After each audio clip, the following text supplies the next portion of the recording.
Guys দেখো সবাই বেরিয়ে গেছে এখন। ইকবাল যেখানে প্র্যাকটিস করে, ইকবালের ভিডিও যারা তোমরা দেখে থাকো তারা তো জানবে ও কোথায় প্র্যাকটিস করে, তো সেই জায়গায় এখন যাওয়া হচ্ছে। তো চলো গাইস ওখানে যাওয়া যাচ্ছে, একবার দেখা যাচ্ছে। আর এই দেখো আমি আছি, আজকে ইনস্টার অনেক কটা ভিডিও দেখা যাবে, তো সবাই অনেক স্পিডে যাচ্ছে।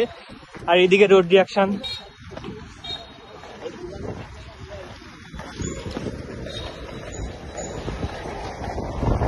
গাইস রিয়াকশন দেখো।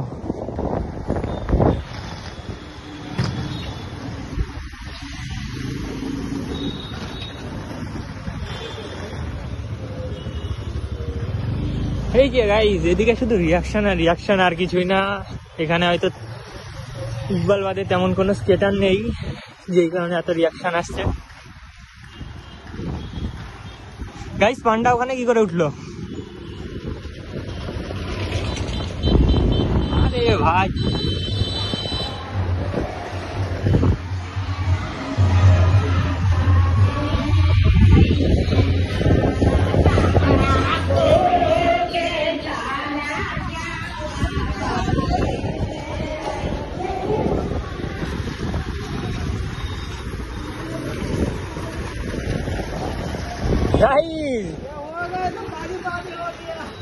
সমুদ্র ভাই, এর ভিতর দিয়ে গেলে পর আমার স্কেট কি হবে? গাইস এর ভিতর দিয়ে গেলে আমার স্কেটের অবস্থা খারাপ।